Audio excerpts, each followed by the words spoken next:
Centers, and this is Prime Time with Bob. I'm with somebody who's become an inspiration and now a friend, Mhm. Vera Cornish. How you doing? I'm doing well today. And yourself? You're doing good. And this is not something that we naturally do, Mm-hmm. although I met you over Zoom Mm-hmm. because Prime Plus has the Zoom caregiver supported Zoom experience, and you have been the rock through that whole experience. And we're going to talk a little bit about that over time. We're going to have three sessions with you and I having a conversation because you have this ability to come into a group and share your inner spirit secrets and give Mm-hmm. calm to people. Have you Hmm. always done that all your life? Pretty much, yes. I've So, been the grandma of most situations because I guess because I was a middle child. that answers a lot. Uh-huh. Always very focused, overachieving. If you don't know the answer, if you ask me, know that you're going to get it. So So that's kind of been your normal life, right? that's been my normal life since probably 16. Okay. Now, I got to be honest with you, you make me nervous every time you remind me that you were a librarian. Uh-huh. Because my growing up in libraries, I kept getting shh because I have a voice that carries. Were you one of those shh? No, no. As long as your conversation is not going to disturb someone else, have at it. So they knew they could talk, but it had to be at a level that the person who's standing in the case with you looking for a book and is not disturbed. Or if you're sitting at a table, I don't have people looking up at me.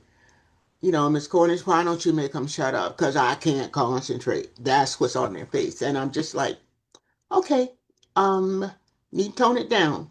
And in most instances, kids, they follow along. I have two students that I had in 1969. Of course, they are old people now, not me, but them. And we still communicate back and forth. I had a dear, the third student died last September. Wow. And so, once a week we kind of get chatty, and I learned from them the things that kept them going while they were with me. The things that I said, I don't know what I say. I just do it from the heart, and I want to help people. I really do.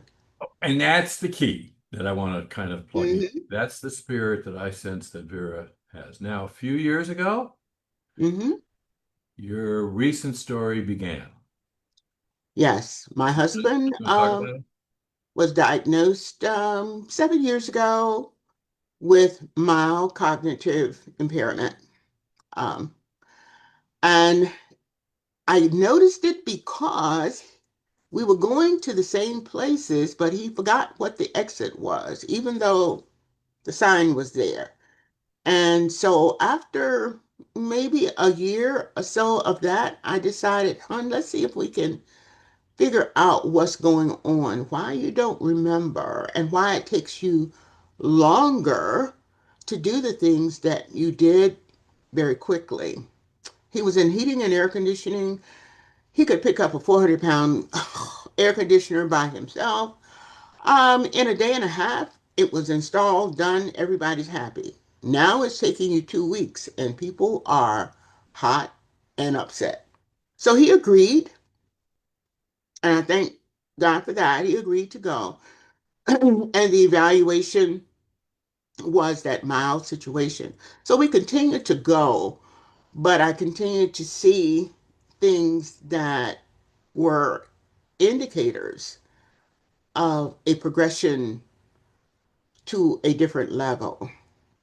And so we kind of decided he was never really argumentative about going. The neuropsychologist that we went to was awesome. And at one point he said, well, let's have him come in once a week and we'll show him how to do some mental games. Well, My husband was not the game player. He had an iPad and an iPhone, but those were tools for work. They were not for Mhm. conversation. So long story short, um, about 2 years ago now, we saw the need to have him become more social. So we did seek out um, through a mental health agency some daycare situations for elders with similar conditions. And the person recommended Prime Plus. And I can say, first day we went for the interview, they were playing music and he was into it, So I'm saying, oh, this is wonderful. This is the place for him to be. And true enough, it was. We signed up for 2 days. And then because the kids were seeing some positive slowdowns, decided, well, Mom, let's see if Jason and I can pay for another day and have dad go 3 days a week. I initially started out taking him and picking him up, and they're like, you're not getting time. So we were able to sign on to Southeastern Virginia to have them pick him up and drop him back off at home. He was excited about riding the bus. He came from a rural area in Maryland, Quantico, and there was no walking to the school. It was always the bus. And so that brought him joy, as well, because it was a reflection of, okay, I'm going in the morning and then in the evening, they're going to pick me back up and bring me home. So that worked out really, really well until he got a UTI. And that's when we saw the crash. And with that crash came a redefinition of Vera's life. Yeah. Now, what I've heard from you already is even in the library, you cared for others Hmm. to allow them to excel. Hmm. You looked out and didn't judge Nathan, but you knew Hmm. that there was an issue there and you had to solve it. Hmm. With the crash came kind of a new focus for you, didn't it? Yes, it did. Was it easy to transition? No, it wasn't. Because Nathan, how long had you guys been married? 55 years. Holy moly! Did you say 55? Five and another five. We became pen pals while he was serving in Vietnam. I had a Wow. student in my classroom who had a boyfriend, i.e., fiance, in the same company that Nathan was in. And she asked me one day, she said, would you mind writing a letter to someone in my husband? They did get married, but um, in my husband's company, because he never gets any mail or anything. So, long story short, yes, we started communicating. This was like in September of 1968. And from that point on, he got out in November of 68.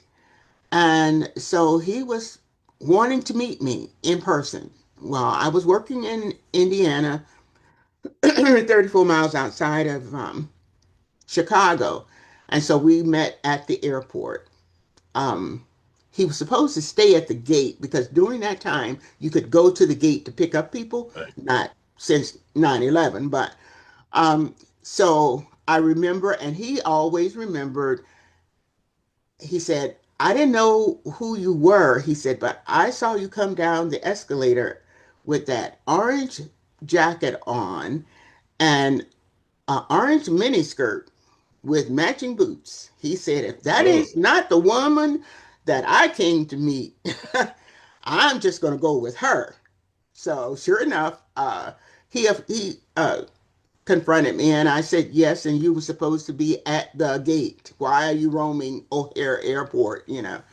And so from there, that was March 31st, 1969, and we got married August 17th, 1969. and there's been a lot of life in between. It's been a lot. So here's my question. A couple of years ago, and I love the way you call it. It's the crash. It basically Hmm. was the changing point. Hmm. Still have the orange mini skirt and boots, No, but you have memories of it, don't you? I know, I know exactly what that outfit looked like because it was planned. It was not I left school and decided to go to the airport. So, And true enough, Bob, the weekend, he did not want to go back to Maryland. We're sitting at the airport, and I'm saying to him, "Well, maybe Memorial Day or da da da da da." He says, "I think I could find a job." I'm like, "No, I don't think so." so, so Vera, and we're gonna start wrap because your story is a story that a lot of people can relate to, and you really think, when we walk down the aisle and we talk about till death do us part, Yeah, but a in lot of sickness people in and in today's health.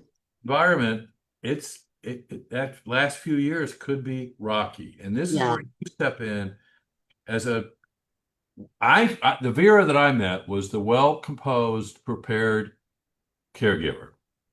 We're going to come back and do another segment, and I want to talk about how you became prepared, Okay. what you learned about through a caregiver. Mhm. While we close out, I'm going to be thinking about that skirt and boots. Um, but I hope that people can relate to your story, and I want to then start a new chapter about that last chapter of your last few years. Okay? Yes. Okay. We're going to call it. Take a pause, and we'll be back in the next segment to hear the story.